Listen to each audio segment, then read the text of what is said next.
Selamat pagi, selamat siang, selamat sore, selamat malam pemirsa. Kembali bersama kami dalam program Liputan Edukasi Satwa Indonesia. Dalam edisi kali ini kami akan membahas salah satu burung langka yang menjadi ikon hutan tropis Nusantara, yaitu rangkong badak atau Bucerus rhinoceros. Burung megah dengan celah di paruhnya ini tidak hanya memikat secara visual, tetapi juga memiliki peran yang penting dalam menjaga keseimbangan ekosistem hutan. Lalu, seperti apa kehidupan rangkong badak di habitat aslinya? Berikut laporan selengkapnya dari rekan kami yang sudah berada di lokasi.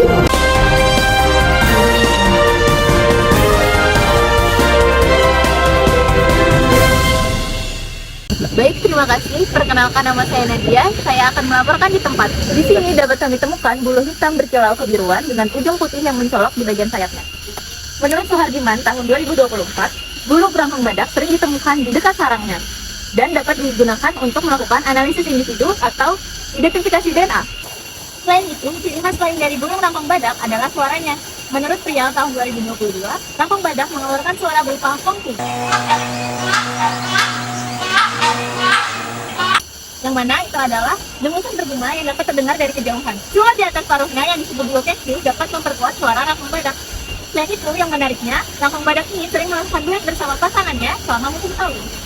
Selanjutnya yang terakhir yaitu identifikasi penemuan forensik dari rangkong badak.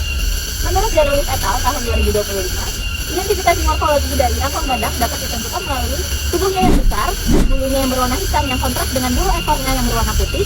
Lalu, rangkong badak juga memiliki paruh yang melengkung dan juga kaki yang menghadap ke atas. Identifikasi ini penting untuk dilakukan untuk data spesies forensik satwa liar, terutama dalam kasus jual beli ilegal. Baik, terima kasih. Selanjutnya akan dilanjutkan oleh teman saya yang berada di habitat aslinya. Pada kali ini saya sedang berada di habitat asli dari burung rangkong badak ini sendiri, dan saya sedang dikejar babi hutan, jadi kita harus mencari tempat yang aman terlebih dahulu ya.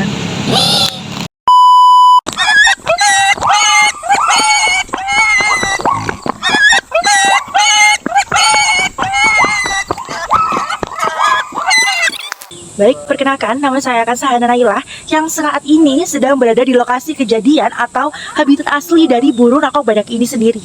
Jadi menurut Koit et al. Tahun 2021 dan juga Ponswat tahun 2013, sarang dari rangkong badak ini sendiri itu sering berada di pohon yang tinggi, seperti di belakang saya ini, pohon yang tinggi dan besar, dan biasanya mereka menggali lubang di situ. Jadi si betina itu kerap akan menutupi lubang tersebut menggunakan campuran dari feses dan juga ranting pohon.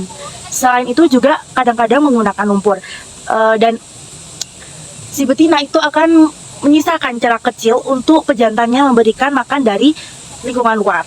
Selain itu, betina itu akan tetap berada di sarangnya hingga anak-anaknya bisa terbang atau bisa hidup mandiri. Yang akan saya jelaskan mengenai peraturan forensik dari perdagangan hewan ini sendiri. Menurut Sitepo tahun 2021 yang menyatakan pada Undang-Undang Nomor 18 Tahun 2009 yang menyatakan bahwa otoritas veteriner itu berhak dalam mendiagnosis, pengobatan, ataupun terapi terhadap penyakit hewan tersebut. Dan otoritas veteriner ini merupakan dokter hewan yang berwenang yang telah ditunjuk oleh Menteri. Terima kasih, sekian dari saya Sahana Naila. Selanjutnya akan saya serahkan ke Nadia.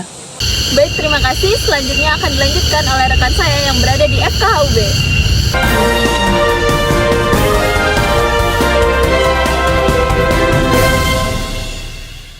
Menurut penelitian bahwa feses ini merupakan catatan dari ekosistem harian, yang dimana menurut T. Suryanun et al. 2013, feses ini sering ditemukan di bawah pohon ficus, yang dimana untuk karakteristiknya sendiri dia berwarna silibris dengan warna coklat tua. Dan uniknya dalam kandungan ini sering terdapat biji dari berbagai buah-buahan di hutan. Artinya, lewat fesesnya, rangkong badak ini membantu menanam kembali hutan, yang mana ia adalah penyebar biji alami yang membantu meregenerasi hutan. Di bawah pohon ara sering ditemukan buah yang jatuh sebagian tergigit dan juga biji-biji yang berserakan. Menurut Koit et al. Tahun 2021, itu merupakan bekas aktivitas makan dari rangkong badak. Uniknya, tidak berhenti sampai di situ, biji yang jatuh bersama feses akan tumbuh menjadi pohon baru. Unik kan? Mendapatkan jejak rangkong badak seperti mendapatkan tanda tangan dari alam. Menurut Ponswat et al., jejak burung ini sangat jarang ditemukan di tanah karena aktivitasnya yang lebih banyak di atas pohon yang tinggi. Namun, terkadang ditemukan jejak burung ini di tepian sungai yang berlumpur yang berbentuk 3 jari ke depan dan 1 jari ke belakang yang dinamakan anisodactyl. Bentuknya seperti ini. Yang berukuran sekitar 9-12 cm. Nah, Bucerosaurus ini sebenarnya kalau di Indonesia lebih dikenal dengan rakong badak. Dan kalau di Inggris itu namanya Rhinoceros hornbill. Terus dia itu familinya sendiri Buceropidae. Untuk ordonya itu Buceratiformes, dan kelasnya tadi dari Aves.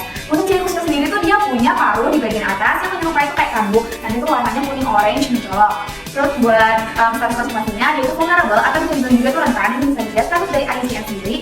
Nah, kenapa sih? Karena dia itu terancam punah karena deforestasi atau perbuatan-perbuatan tangan manusia dia yang benar-benar gak baik buat kesehatan dia, buat habitat dia, benar-benar dia sangat-sangat rentan. Dan kalau misalnya kita mau lihat peta persebarannya ada di atas ini, itu udah mulai terancam punah. Jadi kita harus sama-sama melestarikan rakong badak ini. Yang terakhir, dia tuh hidup di mana aja. Dia itu di hutan hujan tropis tapi di daerah rendah. Dia itu gak suka banget kalau bisa di dekat-dekat manusia. Makanya biasanya dia hidupnya di atas 20 km di atas aktivitas manusia.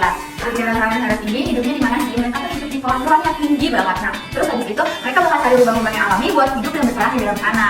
Setelah itu mereka makan apa aja sih? Mereka itu makan buah-buahan yang biasa kita sebut juga frugivora. Tapi nggak cuma itu, ada beberapa juga mereka makan omnivora, berarti makan kayak serangga-serangga kecil gitu teman-teman. Nah terakhir, kepakan sayapnya Bucerosaurus itu bisa kedengeran sampai 1 km.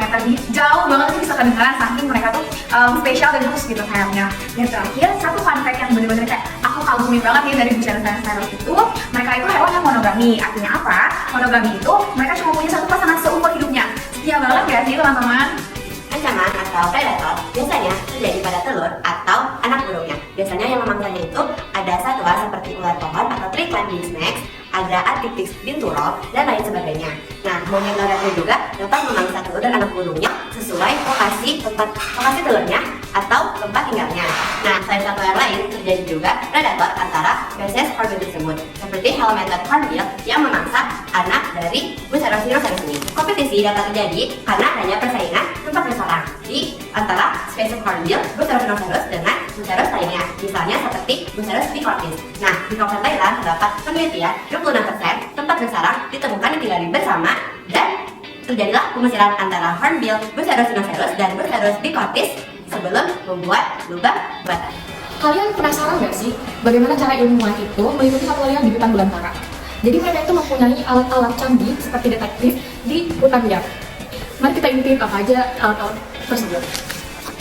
Alat yang pertama itu untuk mencari jejak satwa atau footprints. Yang pertama itu ada cetakan jejak. Jika ada jejak di lumpur, mereka bisa membuat cetakan abadi menggunakan plester atau gips. Ini seperti merekam sidik jari satwa. Dan untuk alat kedua yaitu adalah kamera trap atau kamera jebak. Untuk merekam siapa yang lewat tanpa mengganggu, mereka memasang kamera jebak. Kamera ini otomatis memotret atau merekam saat ada pergerakan satwa.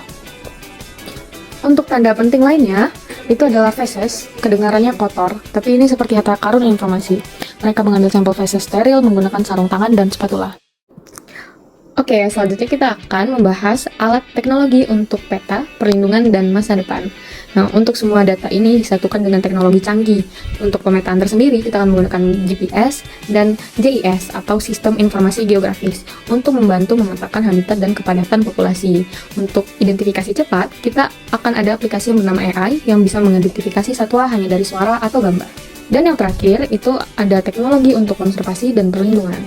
Untuk anti perburuan, kamera pengawas dan sensor gerak dipasang untuk mencegah perburuan liar. Untuk pelacakan satwa, kita menggunakan radio collar atau GPS tracker untuk memahami pergerakan satwa dan mencegah konflik dengan manusia. Untuk hukum digital, kita akan ada database digital yang terintegrasi dengan penegak hukum untuk memerangi perdagangan ilegal. Jadi, studi dan perlindungan satwa liar kini didukung oleh teknologi yang luar biasa, bukan? Dari cetakan jejak sederhana hingga AI dan drone. Semua demi masa depan satwa liar kita yang harus dijaga dan dilestarikan. Buah-buahan yang berulang. Kalau kalian berpikir kasus itu cuma kotoran, kalian salah besar. Cahaya minggu.